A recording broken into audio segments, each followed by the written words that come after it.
Ainda dentro do nicho ecológico, existem dois tipos, né, de nicho ecológico. Existe o nicho potencial, que também é chamado de nicho pré-interativo, e o nicho realizado, também chamado de pós-interativo. O nicho potencial é tudo aquilo que a gente pode fazer. Tudo que a gente pode fazer está no nicho potencial. Faz parte do seu nicho potencial ser professor de biologia? Faz. Faz parte do seu nicho potencial trabalhar no Descomplica? Faz. Faz parte do seu nicho potencial comer lasanha? Comer jiló? Faz. Estudar de dia e trabalhar à noite? Faz. Dormir à noite e trabalhar de dia? Faz. Repara, tudo isso é o nosso nicho potencial. O nicho potencial, em tese, é igual para todo mundo aqui. Agora, o que vai variar é o nicho realizado. E observa que o nicho realizado, ele varia por quê? Ó, pós-interativo.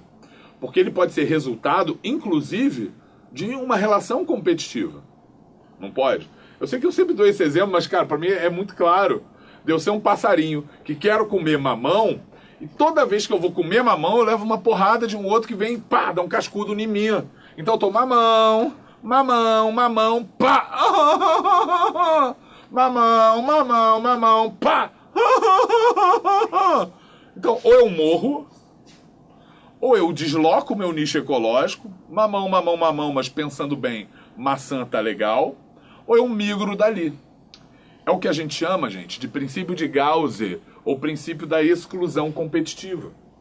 Quando duas espécies competem por um recurso este que é limitado, se duas espécies competem por um recurso limitado, aquela que é mais fraca, ela vai morrer, que é a exclusão competitiva, que é a morte, né, local, ela vai migrar dali, ou ela vai deslocar o nicho ecológico, mudar o nicho realizado, reduzindo assim a competição.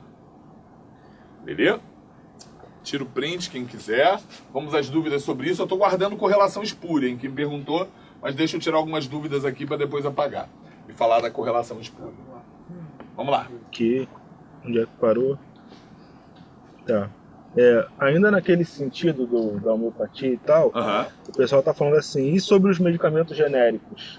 Não, aí não tem nada a ver, o medicamento genérico, aí é uma questão mais de economia do que de biologia. Né? É que, por exemplo, dipirona. Dipirona é um medicamento que você usa como analgésico e antitérmico. Quando você compra Novalgina, você está comprando a mesma dipirona que você compra no genérico. Só que com um nome fantasia, né, que faz com que esse medicamento ele custe mais caro. Então a ideia do genérico, tá, é quebrar a patente de alguns medicamentos, que se mostrem muito importantes para a população, para que a partir dessa quebra da patente, qualquer laboratório produza, botando ali somente o nome, sabe, químico correto da substância, do princípio ativo, e não o nome fantasia. Mas, gente, o genérico vai funcionar igual aquele que tem um nomezinho bonito.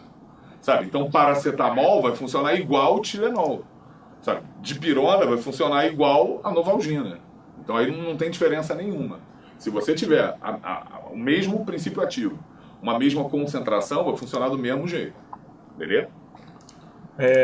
O Luiz Carlos está perguntando o seguinte, quais os requisitos para um bioma ser considerado um ecótono? Não, olha só, vamos lá. Qual é o nome dele? Luiz Carlos. Luiz Carlos, que bom que você perguntou.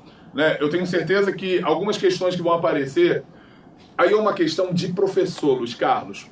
O Oda não fala aqui normalmente, em conceitos básicos, de bioma e de ecótono. O Oda não fala. Ah, mas eu assisti a aula do professor X que ele falou. Mas o Oda não fala sobre isso aqui, porque o Oda prefere falar sobre isso junto de sucessão ecológica, entendeu, Luiz Carlos? Só que o Oda nunca deixa de responder, sempre tenta responder. Então deixa eu te falar o que é.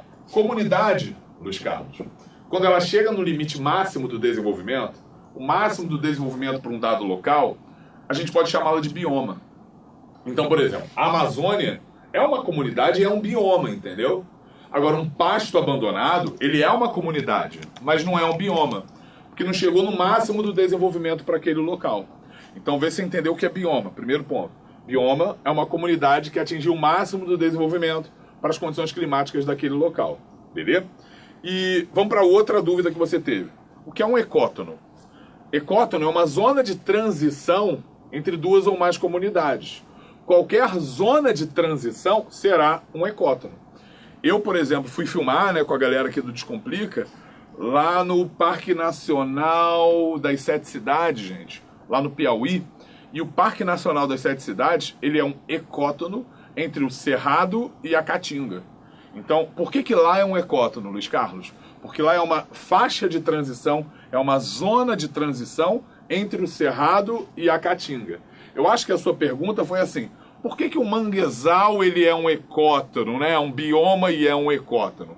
É porque o manguezal, ao mesmo tempo, é o máximo do desenvolvimento para as condições daquele local e também é uma zona de transição entre a terra, o mar e a água doce. Mas os conceitos são independentes, entendeu, Luiz?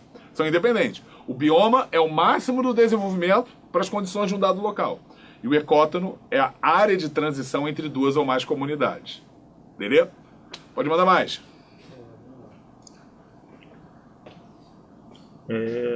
A Milena está perguntando qual a diferença entre seres euribiontes e estenobiontes. Boa, Milena. Vamos lá, então. Caraca, a galera tá demais! Vamos lá. Primeira coisa, correlação espúria. Correlação espúria. Gente, concorda que tudo que a gente falar sobre Zika hoje é perigoso? Principalmente se você pensar que essa minha aula vai ficar gravada no site por 1 ano. E ficando gravada no site por 1 ano, o que eu falar agora, daqui a 1 mês pode estar errado, né? Porque tudo que está aparecendo de Zika é muito novo. Mas não importa, gente, não importa. Estou de bem com a vida, eu posso falar. A relação entre Zika e microcefalia, até o momento, não foi comprovada. O governo federal está botando uma propaganda no rádio e na TV que fala que o Zika causa a microcefalia. Governo federal, ainda não está comprovado não, governo federal. Você não pode fazer uma propaganda assim. Sério. Não sei se vocês viram isso, né? Que em vários outros países você tem um monte de casos de Zika e quase não tem caso de microcefalia. Nos Estados Unidos, gente, há mais casos de microcefalia por nascimento do que no Brasil. E não tem Zika. Entendeu? Então, aparentemente, há uma correlação. Há uma associação, mas será que há casualidade ali? Uma coisa causa a outra? Não sei. Porque pode ser uma correlação espúria. Correlação espúria é o quê? Tem correlação? Tem. Mas uma coisa causa a outra? Não. Mas tem correlação. Mas tem correlação.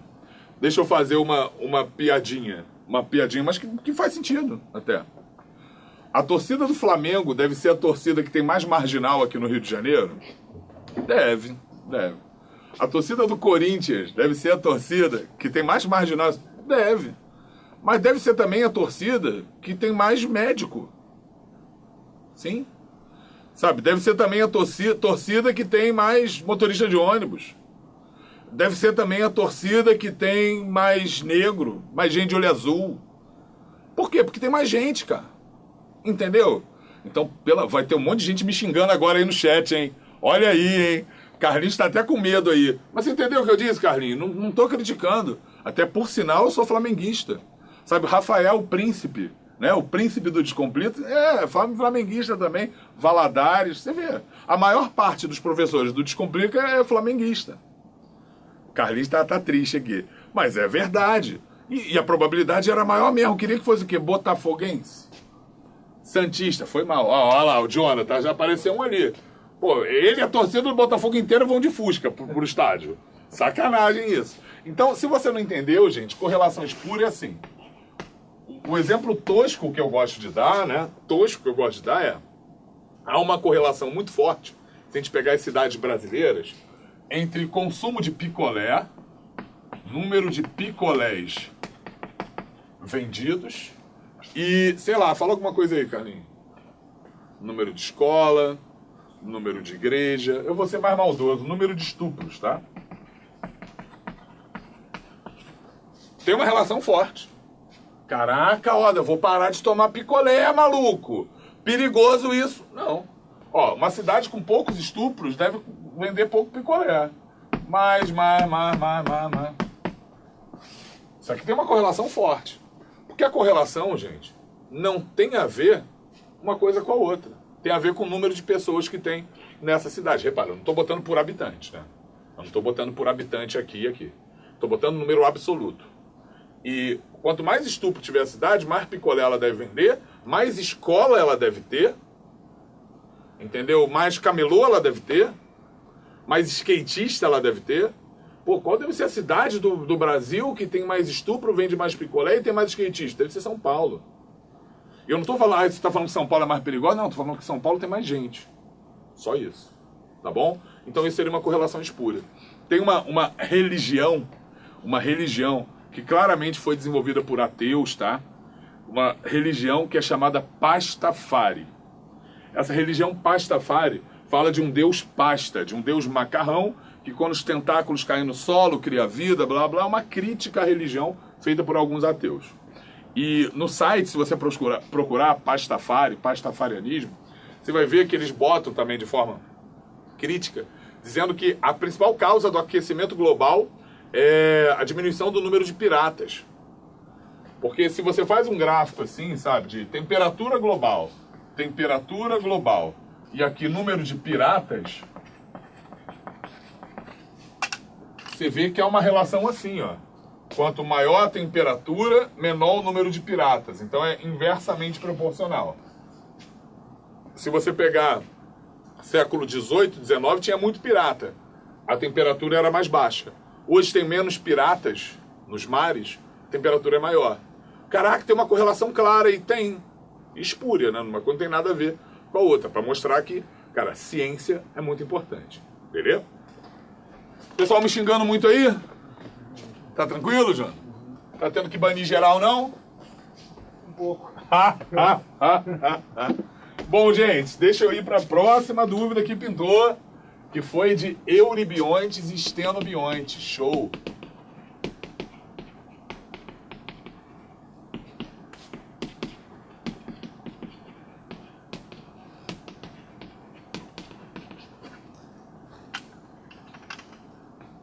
Euri significa amplo. Esteno significa restrito. Então eu posso falar para você que o homem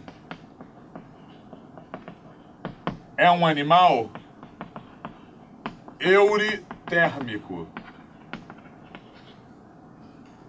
Eu posso falar para você que o salmão é um animal eurialino.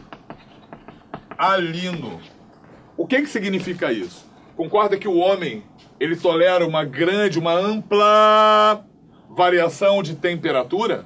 Uma ampla variação de temperatura? Então nós somos euritérmicos.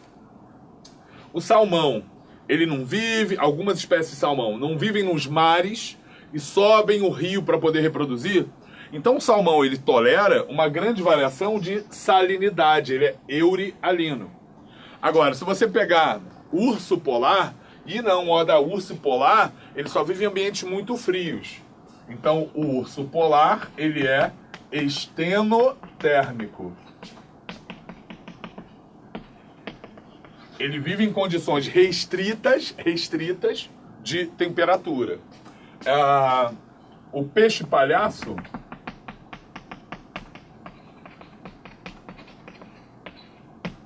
é uma espécie estenoalina.